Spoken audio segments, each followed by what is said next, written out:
Pois permaneceremos no pecado para que seja a graça mais abundante? De modo nenhum. Como viveremos ainda no pecado, nós, os que para ele morremos?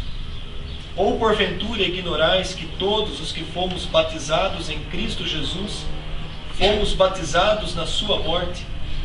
Fomos, pois, sepultados com ele na morte pelo batismo, para que, como Cristo foi ressuscitado dentre os mortos pela glória do Pai, assim também andemos nós em novidade de vida.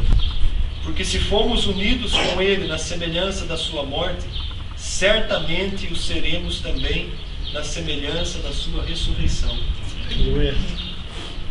É um texto que a gente precisaria, assim, ter uma revelação muito especial de Deus para entender ele na totalidade, porque é muito profundo o que Paulo coloca aqui. Então, quando a gente lê a Bíblia, é importante ler uma, duas, três, várias vezes e orar para que o Espírito Santo traga conhecimento àquilo que a gente está lendo. E nesses 5 versículos aqui, Paulo ele faz uma analogia muito profunda do que é o batismo. Ele começa dizendo assim: o que diremos, pois? Vamos permanecer no pecado para que a graça de Deus seja mais abundante? Ele faz uma pergunta.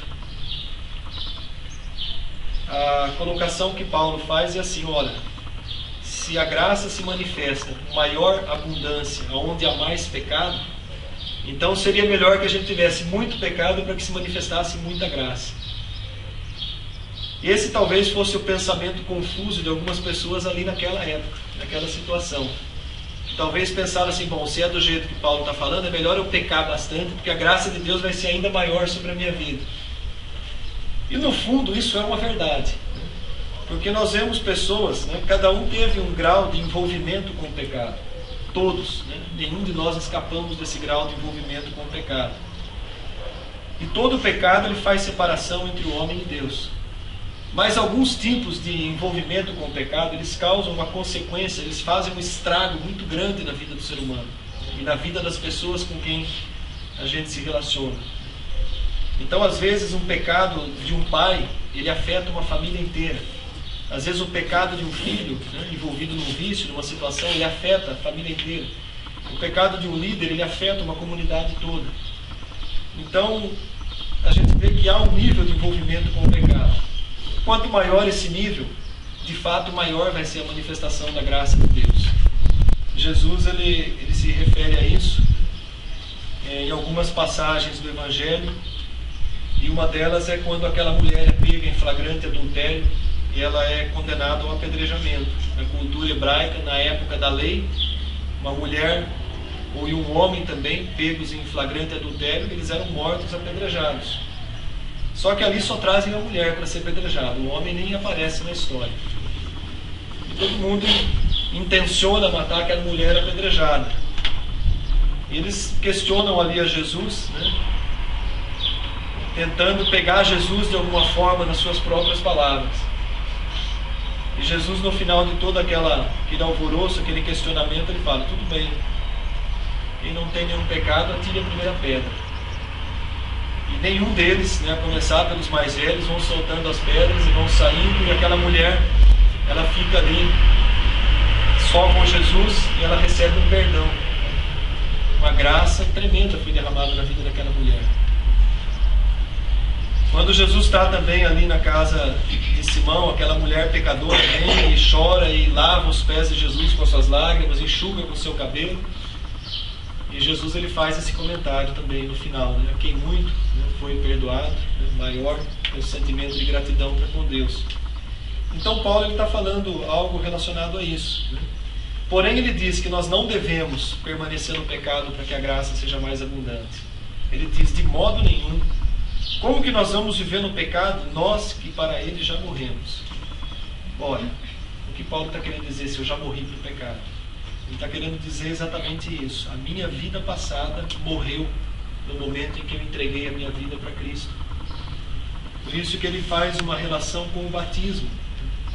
Porventura ignorais que todos fomos batizados em Cristo Jesus?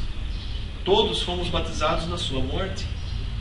Ou seja, quando Jesus morreu, levou na cruz todo o pecado, toda a humanidade.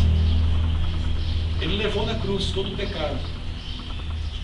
Então ali significa que quando nós recebemos a Cristo como Senhor e Salvador da nossa vida, nós também morremos. É como se nós estivéssemos crucificando a nossa velha natureza ali junto com Cristo. É como se eu estivesse dizendo algo para mim mesmo: olha, o velho Albino morreu naquele dia em que ele teve um encontro verdadeiro com Cristo. A minha prima Maria José estava compartilhando agora há pouco, né? Que há 15 dias atrás ela teve um encontro verdadeiro com Cristo, embora ela já esteve na igreja há tanto tempo. Eu fiquei 32 anos dentro da igreja católica. Levou todo esse tempo para que eu tivesse um encontro verdadeiro com Cristo. Eu e a Madalena foi numa aula, numa escola dominical, o Sr. Josias falando sobre o plano de salvação. Como que a gente entende? Porque aquele dia foi diferente para nós. Foi um dia assim que parece que Deus abriu a nossa cabeça e colocou ali, despejou o entendimento para entender o que foi que Cristo fez na cruz. E a gente voltou para casa numa alegria indizível, porque nós entendemos que naquele dia toda a condenação de morte foi retirada da nossa vida. Então esse foi o maior dia da nossa vida. Não foi o dia que minha mãe deu a luz a mim, mas foi o dia que eu nasci de novo ali. Então, José, foi isso que aconteceu. Quando você falou que você sentiu algo diferente naquele dia, naquela reunião na casa daquela irmã, né? Você sentiu o Espírito Santo tratando o teu coração ali. Entende? Cada um de nós teve um momento desse. Pode ter sido num culto, pode ter sido numa oração sozinho em casa. Cada um de nós teve um momento, né, em que Deus mostrou que tinha que ser algo diferente. Esse é o momento da conversão verdadeira. Pode ter sido um apelo, né? Eu lembro da Diná, né, irmã do presbítero Derli, dizendo que ela também teve tanto tempo dentro da igreja, né? Mas foi lá numa pregação do pastor Enéas Tonini, ela dando um testemunho, que ele falou algo lá e aquilo abriu, né? A palavra tem esse poder, não o homem. Mas Deus usou aquele homem, né? Deu aquela palavra, abriu o entendimento e a pessoa compreendeu o que Cristo fez. E ela entende que naquele momento ela morreu para aquilo que ela era. Eu não sou mais a mesma pessoa. Eu posso ter um monte de defeitos ainda, né? Tem muitas coisas que Deus vai continuar corrigindo na minha vida até o último dia, mas eu não sou mais aquela pessoa que eu fui. Hoje eu começo a viver diferente.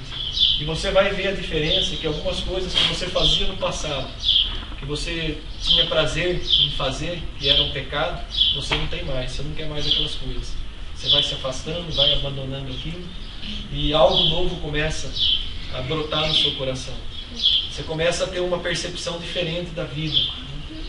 O meu sobrinho, o Tiago, esses dias atrás, conversando com a Madalena, no dia do encontro de casais, do jantar, ele falou assim para ela: nossa, vocês veem o mundo de um jeito diferente, né? Me fez uma pergunta. Eu não sei exatamente o que ele estava querendo dizer, né? Mas ele percebeu que nós, crentes, nós vemos o mundo de um jeito diferente. É maravilhoso estar no mundo, você poder desfrutar, né? Você ter uma casa, ter um lugar abençoado como esse, né, seu Eugênio?